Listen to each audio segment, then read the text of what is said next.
spectacular. Images that they simply cannot do. But when it comes to marketing to real estate agents, I'm going to tell you right now, everything that we do, ultimately, it all comes down to price. They're going to want to know how much because oftentimes they develop a really, really horrible reputation because of how they are paid. And I know you're thinking it right now. You're thinking exactly the same thing I'm thinking. Yeah, I know real estate agents. They're cheap. Am I right? That's what you're thinking. Photographer after photographer, they all say that. I hate working for real estate agents. They're just so cheap. But the reality is, it's not that they're cheap. The reality is, it's all how they are paid for what they do as real estate agents. Real estate agents only get paid if the property sells. The analogy I'd like to give you an idea of what I'm talking about is this. If you are or have ever done a wedding as a professional photographer, just for a moment, imagine that this is how wedding photography was. That you had to do the engagement session and the formal session and to deliver all the proofs. You had to, or online images, or whatever you do. You had to make a huge wall portrait. You had to make parent albums and bridal albums. And you had to deliver all these images, including wedding day images, to the bride and to the groom and to the parents. And you had to be there and you had to photograph for 6 or 7 hours. And you had to do all this and you had to give them all the everything without a dollar crossing hands. And the only way you got paid is if the bride and groom remained married for 5 years. If they remained married for 5 years, on the 5th year anniversary, and they were still together, well, then you got paid. Now, if 1 to 5 years, they didn't make it, and they got divorced, well, they gave you all those pictures back, and no money was exchanged. What if that was how wedding photography worked? Would you be interested in being a wedding photographer? Most photographers today would say absolutely not. No way. Well, you see, that's what it is to be a real estate agent. This is how they are paid. A $250,000 house, people say, oh my God, $250,000. They're going to make 6% on that $250,000. That's just unreal. It's just not fair. I mean, all they really do is stick a sign out front and they make 6%. They make $15,000. I mean, it's crazy. I mean, that's just not right. They're cheap. But the reality is there's all sorts of little hidden things. The marketing that they have to do, buying of yard signs, the professional photography, different things that they do, walking, weekends, nights, showing clients, answering phone calls, measuring property, all the paperwork involved. And then the listing agent doesn't get all the money. They split it with the selling agent. Okay, so that percentage gets split. And most of them have brokers, and it gets split again. So, and then sometimes people will reduce fees to make sure that the house sells. And so the reality is a $250,000 house, they might make $2,500, which is nothing to sneeze at, by the way. It's still fantastic. But imagine if all you did was, say, 10 houses in a year, which is pretty common. 10 houses in a year, and they make what, $25,000 a year? I mean, that's not a whole lot of money. So you see, most of the time, what happens is because of how they get paid, they develop a very frugal nature. So with all of that knowledge, when it came to me marketing to real estate agents, I went with the volume concept. And what I mean by that is that as a volume photographer, say you are a high school senior photographer, which I do a lot of. I am not a volume high school senior photographer. I do not go to the school and photograph every high school senior at the school and make, $250, $350, $450 packages that I try to sell to everybody. Instead, I'm what is known as a low volume or a quality high school senior photographer. My objective is to have seniors come to me and try to sell them $1,000, $2,000 worth of stuff. That's my objective. So it's dollars versus quality. You see, it's quantity versus quality. The reality is a volume photographer may only make a few $100s per client, but they might have thousands of clients. A low volume photographer may make thousands of dollars, but only have 50, 40, 50, 60 clients. So in the long run, which one makes more money? Well, a lot of times it's the volume guy who makes more money. So when it came to marketing real estate, my thinking was I wanted to be a volume guy. I wanted to do lots of houses at a lower price. Now, it's just a different type of markup. And so for that reason, what I wanted to charge was $99. That's what I wanted to charge. Because the power of 99 is this. I mean, check almost any industry. If you're renting a hotel room, I have a buddy of mine who owns a booking type company. And he says, man, when a room is priced at $99 a night, it sells like crazy. Why is it that many of these companies will sell a product for $20.99? It's the power of 99. For some unknown reason, we humans react to that. So by pricing myself at 99, I still make $100, but it sounds cheap. And it's a weird concept, but test it. Test it yourself if you don't believe me. And I like to sell on top of that add-ons, which we'll talk about in a little while.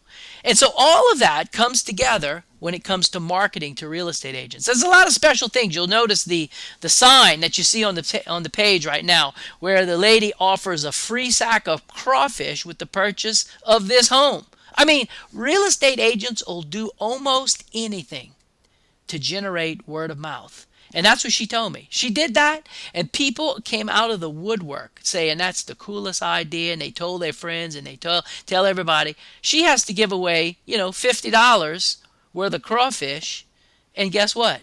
She sells the house and makes $2,500 plus dollars. So it is a crazy kind of business to be in.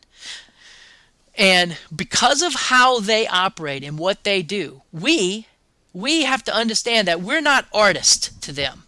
As a professional photographer, you are nothing more than a vendor. You're like the guy who they're going to call up to pressure wash the side of the house, or to pressure wash the carport or the garage or the driveway. You're just a vendor.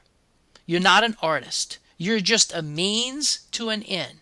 So with that mentality, it helps us to appreciate what we do. A lot of times we photographers get all bucked up, and our hair on the back of our neck comes up when someone doesn't like our art. But it's not about art if you're going to be a real estate photographer. It's about being a good vendor. So to be a good vendor, make sure you're always on time. To help me to always be on time, I use Studio Plus as my software, my studio management software. And as information, if you'd like 50% off, they have this special code KV Photo, and they'll give you a 50% off discount for using that code. So that's just an as information type thing.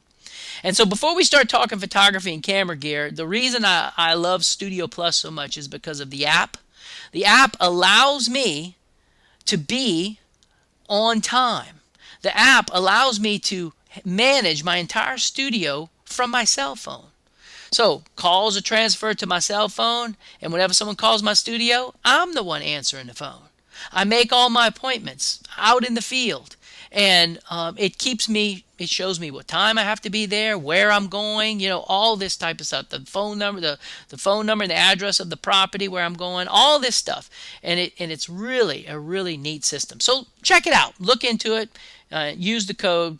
Get yourself a really good discount. All right, so that's it when it comes to marketing to the real estate agent. Now let's start talking a little bit about photography and camera gear. Let's talk about all the fun stuff that we as photographers like to do that makes pretty pictures. So here's my list of photography gear. I use a drone. I use the DJI Inspire 2 drone with the X7 camera and the 16 millimeter lens. I use a Canon 1DX Mark II as my camera. Most all of my images are set to f8. ISO 100, and I have my camera set to bracket. So I put it on auto aperture priority, ISO 100, f8, and when I pull the trigger, it takes 5 shots. And it goes fast because the 1DX Mark II can do like 11 frames a second. So it's like it shoots 5 shots right off, and all 5 go from roughly 2.5, 2+ stops under to 2+ stops over exposure every time. My primary lens that I use is the 14mm f2.8L. It is an aspherically correct lens, which means it gives you the absolute widest angle you can get without any bowing, without the edges starting to turn like a fisheye. To me, an integral part of what I do is the Gitzo carbon fiber tripod because it's light, and all of this that I do and how I do it, you're going to need to be on a tripod to create the absolute sharpest images possible. You're going to find that a wireless trigger comes in real handy because it allows you to take a picture without touching the camera.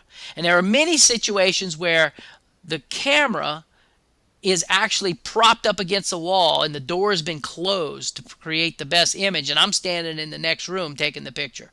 And to do that, you need a wireless trigger.